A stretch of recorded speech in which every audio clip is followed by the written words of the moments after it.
Hidup dengan hati Anda di dalam Tuhan. Matius 6 ayat 21 sampai 23. Karena di mana hartamu berada, di situ juga hatimu berada. Mata adalah pelita tubuh. Jika matamu baik, teranglah seluruh tubuhmu. Jika matamu jahat, gelaplah seluruh tubuhmu. Jadi jika terang yang ada padamu gelap, betapa gelapnya kegelapan itu. Bagian Alkitab hari ini mengatakan, mata adalah pelita tubuh. Jika matamu baik, teranglah seluruh tubuhmu. Hati kita adalah berubah-ubah seperti hujan di musim panas.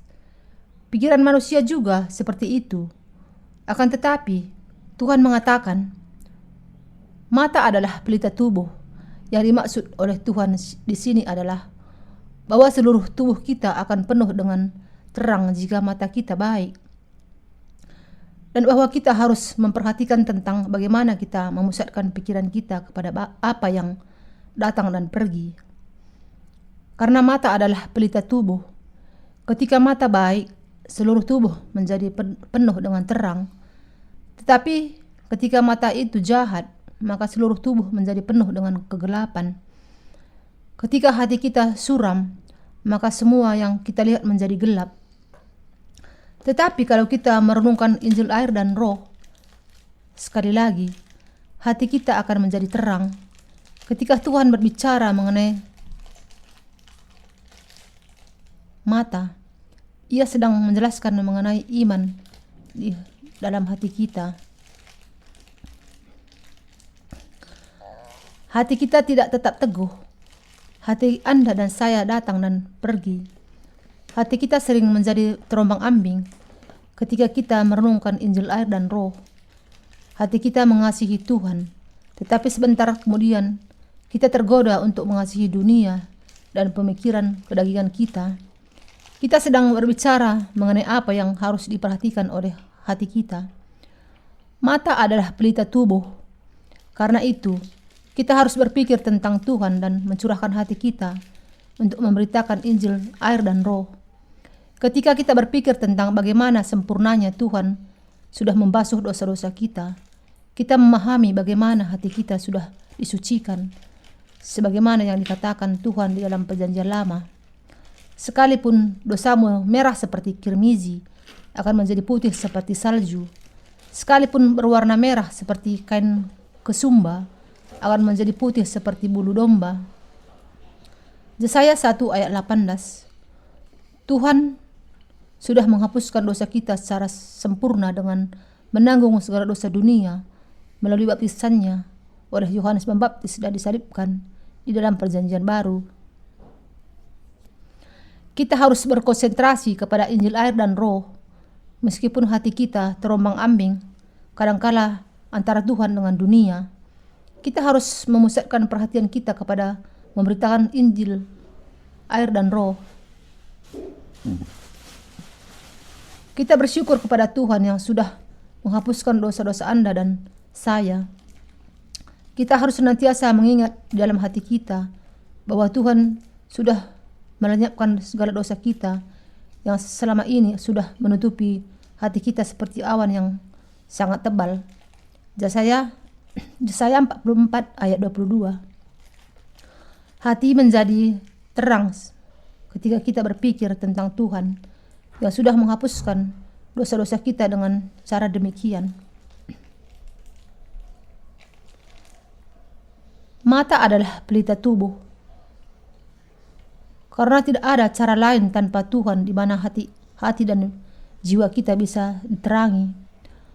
Hati kita menjadi hati yang secara rohani penuh dengan terang di hadapan Allah ketika kita berpikir tentang Tuhan. Hati kita terombang-ambing di antara roh dengan kedagingan. Tetapi ketika kita meletakkan hati kita di dalam Tuhan yang sudah melenyapkan dosa-dosa kita dan berpikir tentang Injil yang menjelaskan kepada kita bahwa Tuhan sudah mengangkat beban dari segala dosa manusia dan melenyapkan semuanya sekali untuk selamanya, kita tidak bisa tidak mengucapkan syukur kepada Allah dan semakin mengasihi Tuhan kita.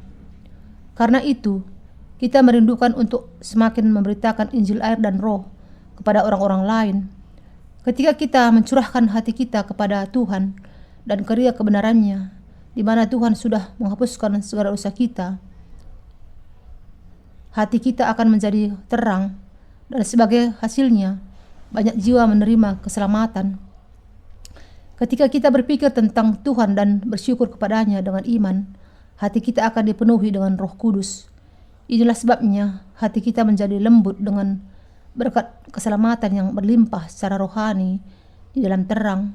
Kemudian hati kita menjadi benar, baik dan indah dalam pandangan Allah. Dan hati kita kemudian memiliki ambisi yang sangat besar untuk melakukan karya kebenaran. Kita bisa meletakkan hati kita di dalam terang atau di dalam kegelapan, di mana kita seharusnya meletakkan hati kita. Tentu saja tidak salah lagi bahwa kita perlu menaruh hati kita di wilayah di mana Tuhan sudah menghapuskan segala dosa kita. Lebih lagi, karena Tuhan tidak hanya menghapuskan dosa-dosa kita, tetapi juga menjadikan kita anak-anak Allah. Kita harus mengkonsentrasikan hati kita kepada kerajaan surgawinya. Kita harus bersyukur kepada Allah dengan iman kita atas berkat-berkat yang menyelamatkan kita, yang sebenarnya tidak mati karena dosa-dosa kita dan menjadi anak-anak si jahat. Dengan mengutus Yesus Kristus yang membuat dia dibaptiskan, menanggung segala dosa dunia dengan kayu salib, dan mencurahkan darahnya sampai mati untuk melenyapkan segala dosa kita sekali untuk selamanya. Adalah sangat penting bagi kita tentang di mana kita meletakkan hati kita. Apakah hati kita akan berpegang kepada berkat keselamatan yang Allah berikan kepada kita, atau kepada pemikiran kedagingan yang datangnya dari dunia dan daging kita? Tergantung dari di mana kita meletakkan hati kita, hasilnya akan sangat berbeda. Kita bisa memutuskan yang ini atau yang itu, dan meskipun hati kita terombang-ambing, dan meskipun hati kita juga goyah, saya mau mengatakan kepada Anda bahwa kita harus meletakkan hati kita di dalam keselamatan yang diberikan Allah kepada kita. Kita harus meletakkan hati kita di dalam kenyataan bahwa Allah sudah memberikan kepada kita kerajaan surga dan berkat-berkat dari Allah. Ketika kita menetapkan hati kita untuk meletakkannya di tempat di mana Allah sudah menghapuskan segala dosa kita, yang seperti mendung yang gelap, dan menjadikannya putih seperti salju, dan berdoa kepada Allah, Allah mendengar dan menjawab doa Anda. Kita harus menetapkan hati kita kepada Allah dan untuk pekerjaan-pekerjaan rohani dengan keyakinan bahwa Allah berkenan dan akan pekerjaan kita memberitakan Injil dan air dan roh. Kemudian kita bisa mengalami bagaimana hati kita menjadi terang dan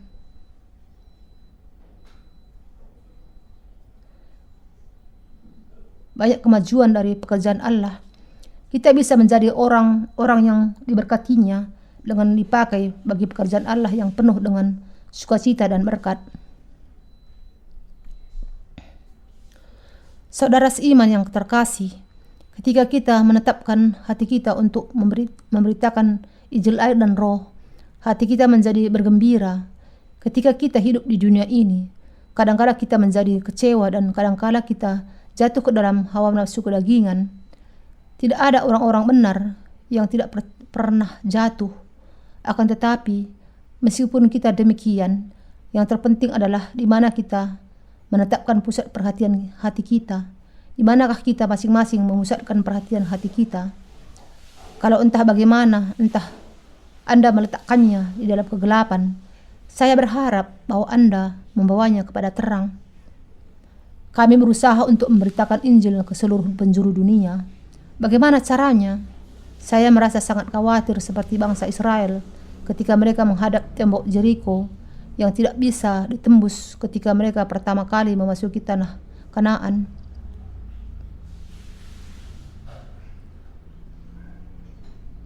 Halangan yang pertama bagi bangsa Israel adalah tembok Jeriko. Tembok Jeriko adalah tembok yang sangat kuat dan kokoh. Tembok itu tidak akan bisa diruntuhkan dengan tombak dan pedang, karena dibangun dengan batu yang sangat besar. Tembok itu tidak mudah untuk diruntuhkan. Orang-orang Jeriko juga bersiaga di atas tembok. Jadi bagaimanapun usaha bangsa Israel untuk merobohkan tembok itu, bangsa Jeriko hanya menyaksikan sambil mengejek bangsa Israel dari atas tembok mereka. Ketika mereka menaruh roda pada sebuah batang pohon yang sangat besar, lalu para prajurit berusaha untuk mendorongnya dan berusaha menghancurkan pintu kota itu. Tetapi itu tidak mungkin terjadi karena kota itu memang sangat kokoh. Akan tetapi tembok itu pun hancur pada saat bangsa Israel beriman kepada Allah dan saat kepada firman perjanjiannya dengan sepenuhnya, dan taat kepada firman perjanjiannya dengan sepenuhnya. Kita membutuhkan iman yang sama dalam masa zaman kita ini. Kalau kita tidak meletakkan hati kita kepada Allah, kita tidak akan bisa melaksanakan misi kita memberitakan Injil air dan roh. Akan tetapi, kalau kita meletakkan hati kita kepada Allah, saya tahu bahwa sangat mungkin untuk memberitakan Injil air dan roh ke seluruh penjuru dunia. Kalau kita tidak memiliki iman kepada Injil air dan roh, kita tidak akan bisa memberitakan Injil, dan sebagai akibatnya, dunia ini akan menuju kehancuran. Ketika kita berusaha untuk memberitakan Injil air dan roh ke seluruh dunia, sampai hari ini ada banyak kesulitan. Kami memutuskan untuk menerbitkan buku-buku misi kami tentang Injil air dan roh di berbagai bahasa dan mengirimkannya kepada semua orang di seluruh dunia. Karena itu, buku-buku tentang Injil ini sudah diterjemahkan ke dalam berbagai bahasa di dunia ini. Dengan menerbitkan dan mendistribusikannya, kami bisa menyebarkan Injil yang benar itu ke seluruh dunia. Sekarang, ketika kita berpikir mengenai memberitakan Injil air dan roh ke seluruh dunia dan menetapkan hati kita untuk hal itu, hati kita akan diterangi. Anda dan saya masih di dalam daging, sehingga kalau kita menetapkan hati kita kepada Tuhan, hati kita akan bersukacita dan hati kita akan menjadi cocok untuk melakukan pekerjaan bagi Injil di hadapan Allah. Di sisi lain, kalau kita tidak menetapkan hati kita untuk memberitakan Injil, tetapi kepada hal-hal duniawi, hati kita akan menjadi sangat kotor sekali. Meskipun hati kita terombang-ambing antara daging dengan roh, sangat penting untuk membuat hati kita terbenam pada Injil air dan roh, sebagaimana tertulis,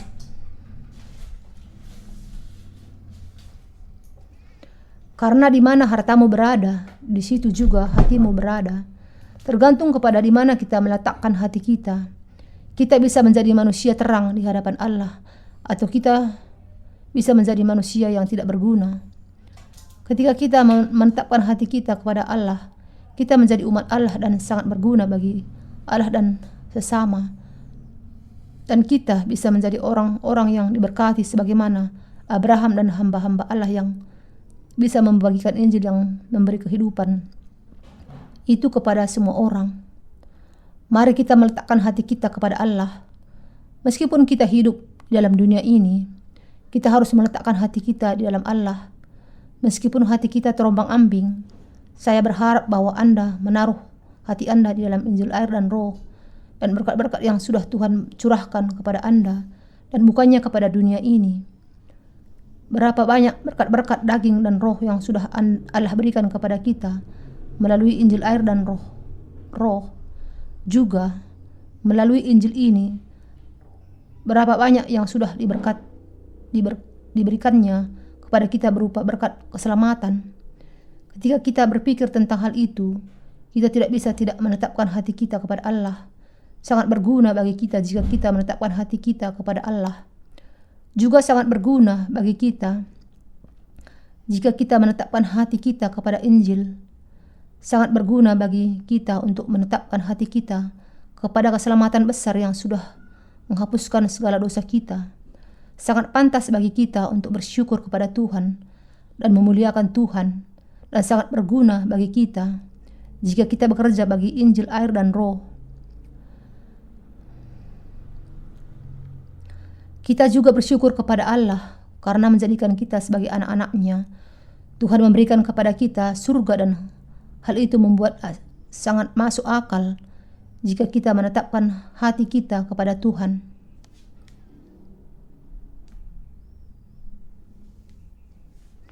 Saya berharap bahwa Anda menetapkan hati Anda kepada Tuhan.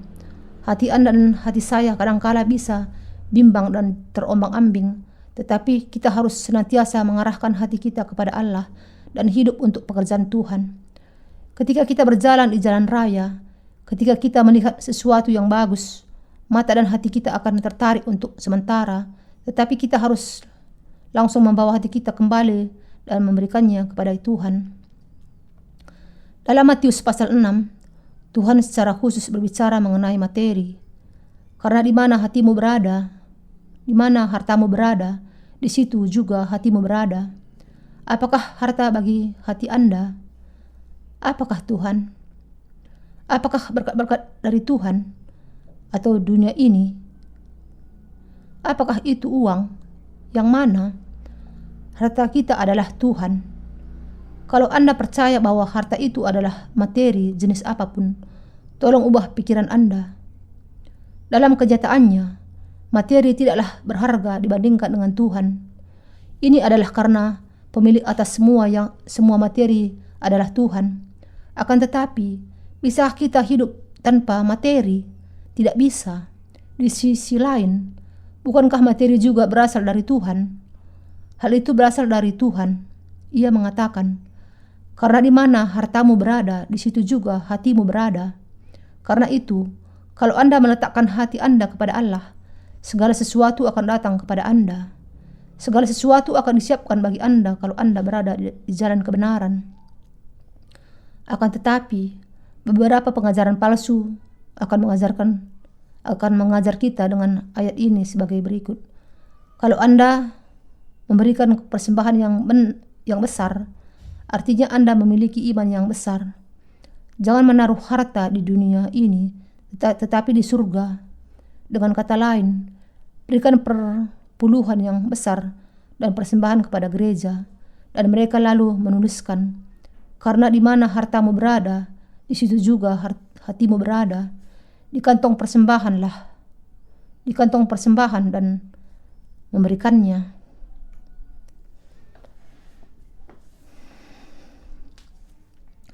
Ini adalah pengajaran palsu. Tujuan dari gereja dunia ini adalah untuk mengalami kemakmuran di dunia ini. Karena itu, yang mereka perhatikan hanyalah mencari uang. Memang sangat bagus kalau mereka memakainya untuk kebenaran, tetapi mereka memakainya hanya untuk memenuhi keinginan ketamakan mereka sendiri. Mereka sangat ahli dalam mencari uang. Mereka mengutip ayat Alkitab jenis ini untuk meminta uang kepada orang-orang Kristen dan membuat mereka membawa semua tabungan mereka di dalam nama mereka kepada gereja.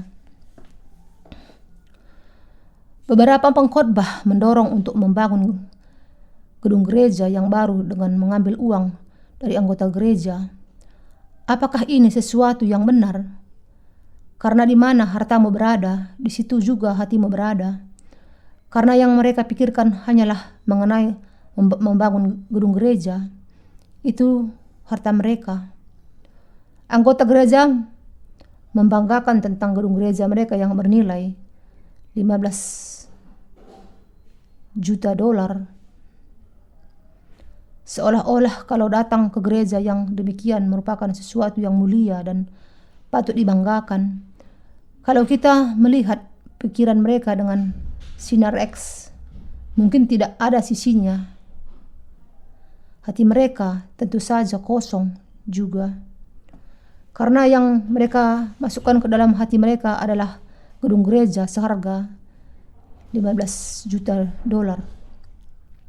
Mereka tidak bisa melihat bahwa Yesus sudah menghapuskan segala dosa mereka, seperti mendung yang tebal itu dengan Injil air dan Roh. Ada banyak orang yang patut dikasihani yang tidak bisa melihat bahwa Allah sudah menjadikan mereka anak-anaknya dan memberikan kepada kita kerajaan surga. Sebaliknya, bagi kita yang dilahirkan kembali, Tuhan adalah harta kita. Segala berkat kasih karunia yang sudah dicurahkan kepada kita, seperti keselamatannya, menjadikan kita sebagai anak-anak Allah, memberikan kepada kita kerajaan surga, melenyapkan segala dosa kita, dan menjadikan kita orang-orang benar, adalah harta kita. Tidak ada sesuatu pun yang lebih berharga dibandingkan itu semua. Sebagaimana sebuah lagu rohani mengatakan demikian, Aku memilih Yesus dibandingkan emas dan perak. Tidak ada kehormatan di dunia ini yang lebih berharga dibandingkan dengan memiliki Tuhan Yesus. Tidak ada yang lebih berharga dibandingkan dengan keselamatan yang diberikan Tuhan kepada kita. Karena itu, Anda dan saya harus memberitakan Injil air dan roh kepada hati para manusia. Kita harus memegang untuk menahan hati kita yang cenderung terombang-ambing dan memberikannya kepada pekerja Tuhan.